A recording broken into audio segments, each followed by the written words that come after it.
Now, you remember back in 1968, there was that powerful moment in the Olympics when Tommy Smith and John Carlos won gold and bronze in the 200-meter race in Mexico City. And they put on black gloves and raised their hands in protest for what was happening in the country. In that year, of course, Bobby Kennedy and Martin Luther King Jr. had been assassinated, and they wanted to speak out for all the people who were beaten down. They wanted to speak out for equality, and they also wanted to speak out for all those who lived in poverty. They actually did not have their shoes on. You can't see it in that picture, but that's why they took their shoes off in protest of that as well. And there were some badges there. But what you might not have noticed is the person no one ever noticed in that picture, Peter Norman. Peter Norman's an Australian, and he came in second that year in the Olympics. A huge upset. They didn't think he was going to finish in the top three at all, and he ran an amazing race. In fact, he was so fast that day that his record in the 200 meter still stands as the Australian record to this day. He ran it back in 1968. Isn't that amazing? So what did Norman do? I mean, he didn't really do anything. He didn't have the black glove on. He didn't seem to support them, right? Wrong. So this is the fascinating story of Peter Norman.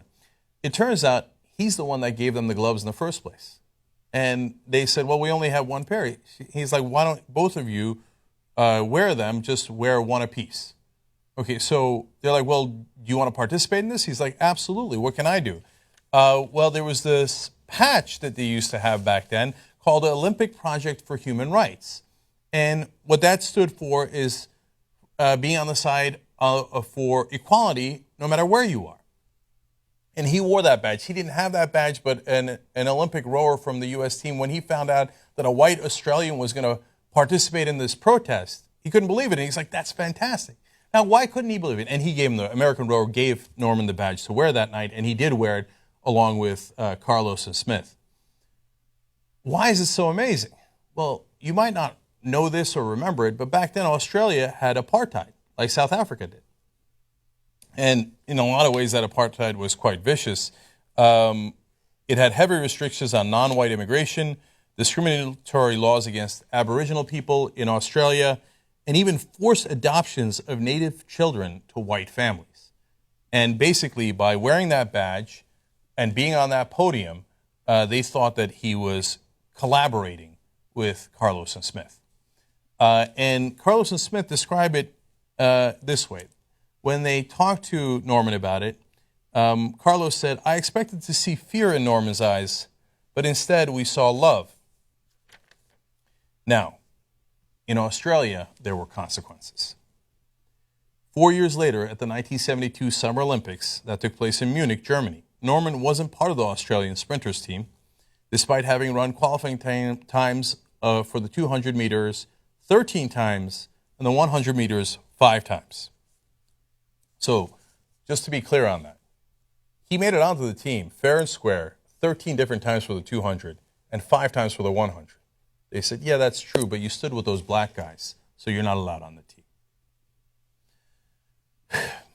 Films for Action continues. Back in the change-resisting, whitewashed Australia, he was treated like an outsider, his family outcasted, and work impossible to find. For a time, he worked as a gym teacher, continuing to struggle against inequalities as a trade unionist and occasionally working in a butcher shop.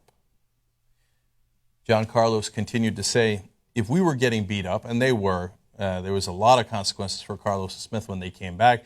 They were thrown out of our Olympic committee and our teams. They were stripped of their medals. But Carlos says, if we were getting beat up, Peter was facing an entire country and suffering alone. Now, even as we celebrate Carlos and Smith here in this country, for example, San Jose University has a statue up of that moment. And let's take a look at that statue for a second.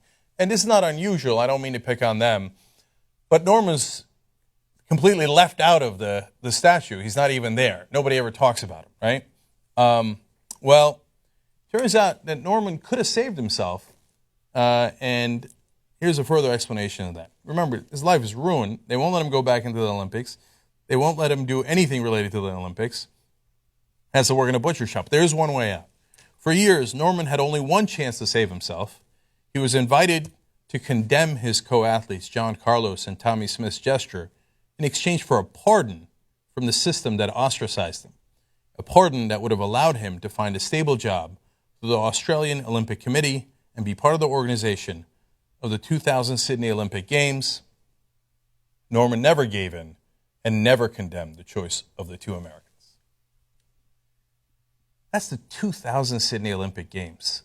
Even though he was one of their literally greatest athletes in Australian history, they did not let him march, let alone giving him a job. They didn't let him march in the 2000 Sydney Olympics under the banner of Australia. And that was well after apartheid's gone. All that old system is beaten down. They're past it, but they still held a grudge. How dare you not denounce those two black guys? In 2006, Norman died. Unfortunately, no better off financially in his life. And when he was being buried, his two old friends, John Carlos and Tommy Smith, went to his funeral and carried his casket. Finally, in the year 2012, the Australian Parliament passed a law saying apologies to Peter Norman for the wrong done by Australia in failing to send him to the 1972 Munich Olympics, despite repeatedly qualifying, and belatedly recognized the powerful role that Peter Norman played in furthering racial equality. Look, what everybody did there was brave, heroic, and we know about John Carlos and Tommy Smith, and they are rightfully celebrated now. But let's not forget Peter Norman, who was one of the quiet heroes. And that happens in all of these movements. They are the guys we celebrate and the guys we know for very, very, very good reasons. But they are the quiet heroes who sometimes suffer alone, and in some ways just as heroic, at least because they're not celebrated. He was never celebrated in his life, and he died being ostracized from his own country. And he took all that on for one simple reason, because he wanted to do the right thing. And when they asked him, hey, are you mad at Carlos and Smith for taking away your moment? You broke this record for your own country. You ran an amazing race, and all the news was about them. And he answered, I couldn't have been prouder to be part of that moment. Unfortunately, he took that to his grave. There are great heroes in the world, some we know about and some we don't. Thank you, Peter Norman.